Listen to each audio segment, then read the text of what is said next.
കലിയുഗവരുതനായ അയ്യപ്പൻ ശ്രീ ധർമ്മശാസ്താവിൻ്റെ അവതാരമാണെന്ന് ഭക്തർ വിശ്വസിച്ചു പോരുന്നു.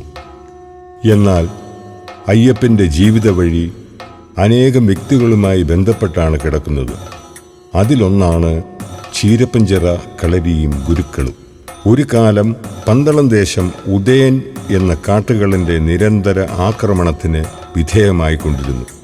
ഇതിന് തടയിടുവാൻ അയ്യപ്പൻ ചീരപ്പഞ്ചിറ ഗുരുക്കളുടെ കളരിയിൽ എത്തി അദ്ദേഹത്തിൻ്റെ ശിഷ്യത്വം സ്വീകരിച്ച് അഭ്യാസമുറകൾ പഠിക്കുവാൻ ആരംഭിച്ചു. വിശിഷ്ടമായ പൂഴിയങ്കം ഒഴിച്ചുള്ള എല്ലാ അടവുകളും ഗുരു ശിഷ്യനെ പഠിപ്പിച്ചു. തൻ്റെ കുടുംബാംഗങ്ങളെ മാത്രം പഠിപ്പിച്ചിരുന്ന അഭ്യാസമുറ മറ്റാർക്കും പകർന്നു നൽകിയിരുന്നില്ല. എന്നാൽ അയ്യപ്പനോടുള്ള അളവറ്റ സ്നേഹവും ആയോധന കലകളിലുള്ള നൈപുണ്യവും മനസ്സിലാക്കിയ ഗുരു തൻ്റെ പുത്രിയായ ലളിതാംബികയെ അയ്യപ്പനെ പൂഴിയങ്കം എന്ന വിദ്യ അഭ്യസിപ്പിക്കാൻ നിയോഗിച്ചു. ചീരപ്പഞ്ചിറയുടെ ഏറ്റവും വിശിഷ്ടമായ ഒരു ആയോധന കലയായിരുന്നു പൂഴിയങ്കം. അത് ചീരപ്പഞ്ചിറക്കാർ പുറത്തുനിന്നുള്ളവർക്ക് പഠിപ്പിച്ചു കൊടുക്കത്തില്ല. ചീരപ്പഞ്ചിറ പാരമ്പര്യമായിട്ട് മാത്രമേ കൈമാറി പോരത്തുള്ളൂ. ആ ഒരു അംഗം പഠിക്കാൻ വേണ്ടിയാണ് അയ്യപ്പൻ പന്തളത്തു നിന്ന് ചീരപ്പഞ്ചിറ വരുന്നത്. ആ ചീരപ്പഞ്ചിറയുടെ പൂഴിയങ്കം എന്ന് പറയുന്നത് ഈ എയറിൽ നിന്ന് 7 അടിക്ക് മേളിൽ എയറിൽ നിന്ന് ഈ കടയോഗം പഠിച്ചവർക്ക് എത്ര നേരം മേളിൽ നമുക്ക് നിൽക്കാൻ പറ്റും. ഇപ്പം പറഞ്ഞു കേട്ടിട്ടില്ലേ, വെള്ളത്തിൻ്റെ മേളിൽ കൂടെ നടക്കുന്നത്, എയറിൽ പൊങ്ങിയിരിക്കുന്നത് എന്ന് പറഞ്ഞ പോലെ എയറിൽ നിന്ന് ഫൈറ്റ് ചെയ്യാൻ. അങ്ങനത്തെ ഒരു ആ അയ്യപ്പന അതിലുപയോഗിച്ച വാളാണ് നമ്മുടെ വീട്ടിലിരിക്കുന്ന 3 സൈഡ് മുറിച്ചുള്ള വാൾ. വെച്ചാൽ എയറിൽ നിന്ന് എങ്ങനെ ഫൈറ്റ് ചെയ്താലും ഏത് സൈഡിലേക്ക് വാള് വീശിയാലും മുറിയണം. അതുകൊണ്ടാണ് ആ വാളിന് 3 സൈഡ് മുറിച്ചുള്ളത്.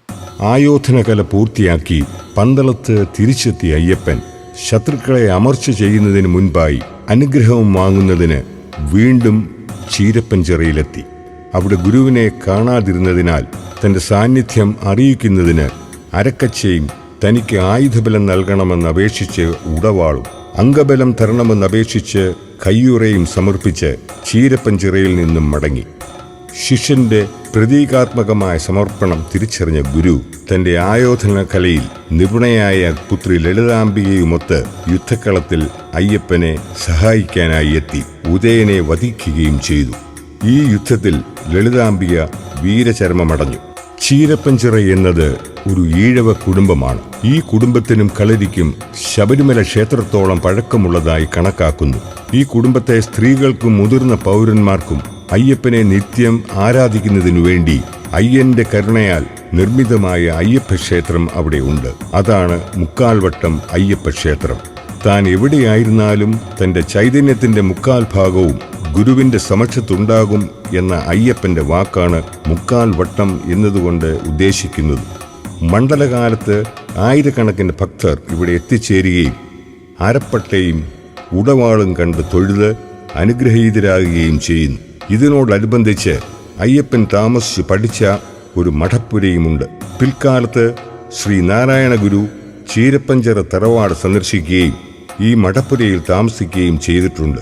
അതിനാൽ ഇവിടം സ്വാമിപുര എന്ന പേരിൽ അറിയപ്പെടുന്നു. ചീരപ്പഞ്ചിറ കുടുംബത്തിന് അയ്യപ്പനോടുള്ള അളവറ്റ ഭക്തിയെയും ബന്ധത്തെയും മാനിച്ച് പന്തളത്ത് രാജാവ് തിരുവട്ടായ ചാർത്ത് എന്ന ഒരു അവകാശം നൽകി. ശബരിമല ക്ഷേത്രത്തിലും മാളികപ്പുറത്തും വെടിവഴിപാട് നടത്തുവാനുള്ള അവകാശമാണ് തിരുവട്ടായ ചാർത്ത്. ഈ അംഗീകാരം ചീരപ്പഞ്ചിറ കുടുംബത്തോട് അയ്യപ്പനുള്ള കടപ്പാടായി ഈ കുടുംബം വിശ്വസിച്ചു പോരുന്നു. അരവണ പായസം എന്ന പ്രസാദം ശബരിമലയിൽ നിവേദ്യമായി ആരംഭിക്കുന്നതിന് മുൻപ് ചീരപ്പഞ്ചിറ അയ്യപ്പൻ ക്ഷേത്രത്തിൽ നിവേദിച്ചു പോന്നിരുന്നു. കളരി പരിശീലന കാലത്ത് അയ്യപ്പൻ ഏറെ പ്രിയമായിരുന്നു ഈ പായസം. കൂടാതെ ഉദയനൻ എന്ന കാട്ടുകളിനെ വധിച്ചതിലുള്ള സന്തോഷത്തിൽ യുദ്ധക്കളത്തിൽ നൽകിയ മധുരവും ഈ പായസമാണ്. പിൽക്കാലത്ത് പ്രശ്നവിധിയിൽ ശബരിമല ക്ഷേത്രത്തിൽ അയ്യപ്പന്റെ പ്രധാന നൈവേദ്യങ്ങളിലൊന്നായി ഈ പായസം മാറുകയും അരവണ എന്ന പേരിൽ അറിയപ്പെടുകയും ചെയ്തു. മകരവിളക്ക് അവസാന ദിവസം ചീരപ്പഞ്ചിറ ക്ഷേത്രം പൂർണ്ണമായി അടച്ചിട്ടിരിക്കും. യാതൊരുവിധ പൂജ വഴിപാടുകളും ഈ ക്ഷേത്രത്തിൽ അന്ന് ഉണ്ടാവുകയില്ല. ആ ദിവസം ചീരപ്പഞ്ചിറ വിട്ട് പൂർണ്ണമായും അയ്യപ്പൻ ശബരിമലയിൽ എത്തും എന്നാണ് വിശ്വാസം. അന്നേ ദിവസം ഈ കുടുംബത്തിലെ എല്ലാ അംഗങ്ങളും ശബരിമലയിൽ ദർശനത്തിനായി എത്തും. ആലപ്പുഴ ജില്ലയിലെ മുഹമ്മ പഞ്ചായത്തിലാണ് ചീരപ്പഞ്ചിറ കളരിയും 1/4 വട്ട അയ്യപ്പ ക്ഷേത്രവും. ട്രാവൻകൂർ ടെലിവിഷൻ, തിരുവല്ല.